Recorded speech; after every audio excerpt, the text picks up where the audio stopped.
Supreme court के फैसले के बाद ट्रंप का नया इकदाम, तमाम ममालिक पर 10% टैरिफ आयद कर दिया। अमरीकी सदर ने एग्जीक्यूटिव ऑर्डर पर दस्तखत कर दिए। सदर के नए हुक्मनामे ने आलमी मंडियों और तिजारती शराकतदारों में खलबली मचा दी। व्हाइट हाउस के मुताबिक 150 दिन के लिए अमरीका दरामद होने वाली अशिया पर 10% ड्यूटी आयद होगी। बाज़ अशिया इस आर्जी ड्यूटी से मुस्तस्ना होंगी। मादनियात, खाद, धातुओं और तवानाई आलात पर टैरिफ आयद नहीं होगा। ज़रूरी मसनूआत, अद्वियात और अद्वियात का खाम माल भी टैरिफ से मुस्तस्ना होगा। सेक्शन 32 के तहत नई ड्यूटी का इतलाक अमरीका, कनाडा और मैक्सिको मुआहिदे पर नहीं होगा। ट्रुथ सोशल पर अपनी पोस्ट में सदर ट्रंप ने वाजे किया कि ये इकदाम अमरीकी मईशत के तहफ़्फ़ुज़ के लिए उठाया गया है। अमरीकी सदर ट्रंप के बेशतर आलमी टैरिफ का लदम करार अमरीकी सुप्रीम कोर्ट ने सदर ट्रंप के टैरिफ इकदाम के खिलाफ फैसला सुना दिया। मीडिया रिपोर्ट के मुताबिक अदालत ने अपने फैसले में कहा कि ट्रंप ने टैरिफ आयद करते हुए इख्तियार से तजावुज़ किया। कांग्रेस से मंजूरी के बगैर टैरिफ आयद किए। अमरीकी इंतजामिया के कई टैरिफ गैर कानूनी थे। International emergency economic powers act में गैर मुल्की मसनूआत पर टैरिफ की इजाज़त नहीं। अमरीकी सुप्रीम कोर्ट के जजेस ने 6-3 की अक्सरियत से फैसला सुनाया। अमरीकी मीडिया के मुताबिक फैसले से अमरीका को दुनिया भर के ममालिक को कई सौ अरब डॉलर वापस करना पड़ सकते हैं। सरमायाकारी की वापसी शामिल की जाए तो नुकसान खरबों डॉलर तक पहुंच सकता है। माहिरीन के मुताबिक फैसले से रवां साल किए गए तिजारती मुआहदों पर भी असर पड़ सकता है।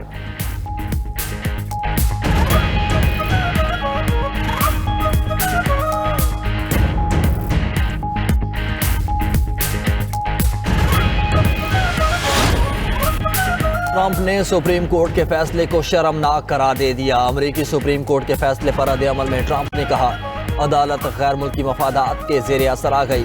टैरिफ मुआशी और अमरीकी कौमी सलामती का मसला है। अदालती फैसले के असरात संगीन होंगे।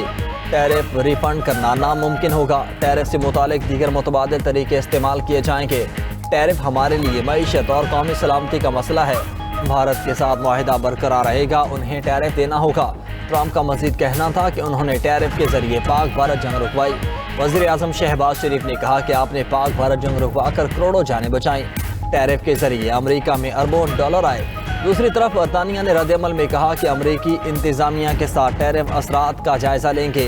यूरोपीय यूनियन ने रद्द-ए-अमल दिया कि अशिया पर कम अमरीकी टैरिफ की हिमायत जारी रखेंगे।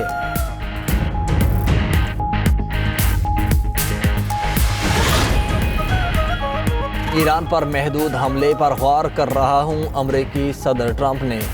अमरीकी अखबार वॉल स्ट्रीट जर्नल की रिपोर्ट की तस्दीक कर दी। अमरीकी अखबार ने अपनी रिपोर्ट में लिखा था कि इब्तिदाई हमले में ईरान की चंद फौजी तनसीबात को निशाना बनाया जा सकता है।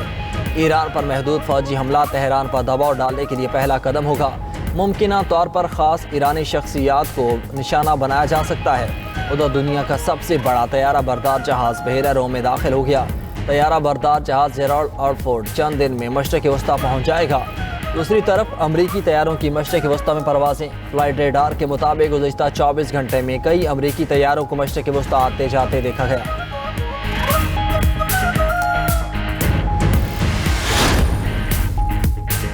ईरान अमरीका से एटमी प्रोग्राम पर मुआहिदा करने के लिए तैयार। एटमी मुआहिदे का मसवदा 2 से 3 दिन में तैयार करके अमरीका को दिया जाएगा।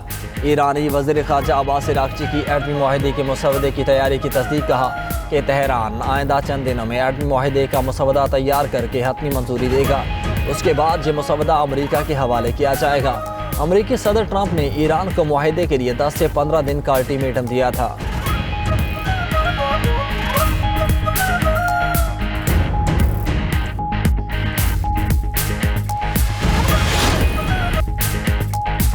वज़ीर आज़म शहबाज शरीफ अमरीकी द्वारा मुकम्मल करके लंदन पहुँच गए। वज़ीर आज़म लंदन में चंद दिन क़याम के बाद वतन वापस लौटेंगे।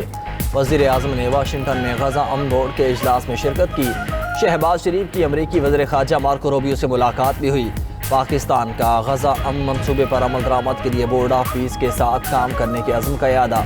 पाकिस्तान और अमरीका स्ट्रेटेजिक ताल्लुकात मज़ीद मजबूत बनाने पर मुत्तफ़िक। दो तरफ़ा तिजारत, मुआशी सरगर्मियों में इजाफे और दहशतगर्दी के खिलाफ तावन बढ़ाया जाएगा। मार्को रूबियो का पाकिस्तान में हालिया दहशतगर्द हमलों में कीमती जानों के ज़िया पर गहरे दुख का इजहार। कहा कि दहशतगर्दी के खिलाफ पाक अमरीका शराकतदारी इंतहाई अहम है। वज़ीर आज़म से DFC के CEO बेंजामिन ब्लैक की मुलाकात। सरमायाकारी बढ़ाने की दावत।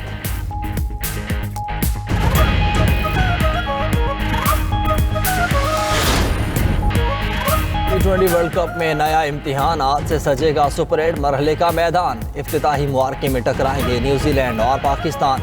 मैच कोलंबो में पाकिस्तानी वक्त के मुताबिक शाम 6:30 बजे शुरू होगा। शाहीन किवीज पर झपटने को तैयार, मैच बारिश से मुतासर होने का भी खदशा। कोलंबो में मैच से कबल भी बरसात, पाकिस्तान क्रिकेट टीम का प्रैक्टिस सेक्शन भी मनसूख। T20 वर्ल्ड कप में किवीज के खिलाफ पाकिस्तान का पलड़ा भारी। 7 में से 5 मैचेस में पाकिस्तान ने मैदान मारा, 2 मैच न्यूजीलैंड ने जीते। पाकिस्तान सुपर 8 के दूसरे मैच में 24 फरवरी को इंग्लैंड से टकराएगा, 28 फरवरी को श्रीलंका से 2-2 हाथ करेगा।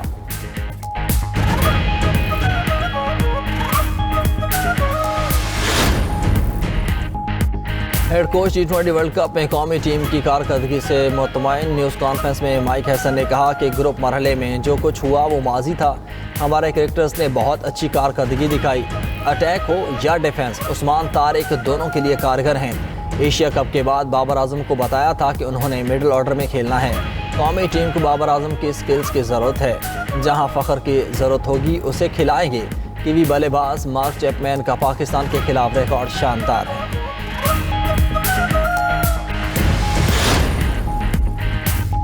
पाकिस्तान के खिलाफ खेलने का भरपूर तजुर्बा है, जानते हैं कि पाकिस्तान के खिलाफ किस प्लान के साथ मैदान में उतरना है। न्यूजीलैंड के बैटर मार्क चैपमैन की मैच से पहले गुफ्तगू कहा कि कंडीशंस में टॉस अहम किरदार अदा कर सकता है। पाकिस्तान के पास मेयारी स्पिनर्स मौजूद हैं, उस्मान तारिक का मुनफरिद एक्शन खतरनाक है।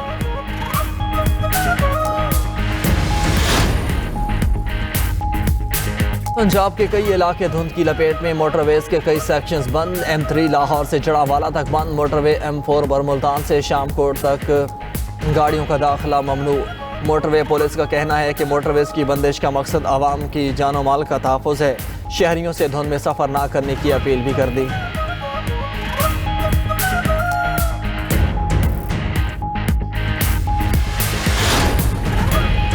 पीपल्स पार्टी ने गवर्नर सिंध की तब्दीली का मुतालबा कर दिया। सूबाई वजीर सईद गनी की कराची में मीडिया से गुफ्तगू, कहा कि सिंध में अमन व अमान की सूरत-ए-हाल ख़राब की जा रही है। एक बार फिर लिसानी बुनियादों पर काम करने वाले गिरोह मुतहरिक हो गए। गवर्नर हाउस कराची को जो इस्तेमाल हो रहा है वो सिर्फ सिंध नहीं वफाक के लिए भी ख़तरनाक है। गवर्नर हाउस में बैठकर बाज़ वफाकी वजीरों ने लोगों को उकसाने की कोशिश की। लिसानी सियासत का दोबारा असर उठाना इंतहाई तशवीशनाक है। वज़ीर आज़म शहबाज शरीफ वादे के मुताबिक अपना या हमारा गवर्नर लगाएं। सर, अभी जो है मुझे धमकी दी गई है कि आप बाहर निकले, हम तुझे देख लेंगे। ये असेंबली अखाड़ नहीं है। Order in the house. Usman साहब, एक मेंबर को जान से मारने की धमकी मिल रही है। हम ये कस्टोडियन ऑफ द हाउस और हम सब हुकूमत में बैठे हैं। जान माल किसी भी चीज़ का अगर इनको कोई मसला हुआ तो जिस पर इन्होंने इल्ज़ाम लगाया उस पर मैं कार्रवाई करूंगा। मुत्तहिदा सिंध असम्बली में मुत्तहिद ना रह सकी। सिंध असम्बली में MQM के अरकान आपस में लड़ पड़े, एक दूसरे को धमकियाँ। सरबराह MQM खालिद मकबूल सिद्दीकी और PSP ग्रुप के अरकान में शदीद झड़प। सिंध असम्बली के इजलास के दौरान MQM रुकन राना शौकत के लिए अपने साथी अरकान पर कत्ल की धमकियों की इल्ज़ामात। MQM रुकन सिंध असम्बली इंजीनियर उस्मान की धमकी आमेज़ वीडियो वायरल हो गई। स्पीकर सिंध असम्बली ने इंजीनियर उस्मान की रुकनीत मुअत्तल कर दी। रुकन असम्बली इंजीनियर उस्मान से मुआफ़ीनामा जमा कराने का मुतालबा। धमकी देने वाले रुकन की गिरफ्तारी के लिए पुलिस भी सिंध असम्बली पहुँच गई। बाद में SSP साउथ ने कहा कि फरीकैन में सुलह हो चुकी, पुलिस को वापस भेज दिया गया।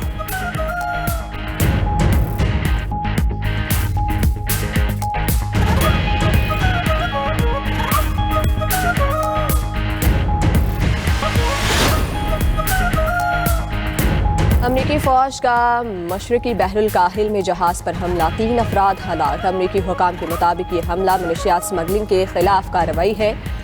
मशरक़ी बहरुल काहिल में मनशियात स्मगलिंग के खिलाफ सख्त इक़दामात जारी है।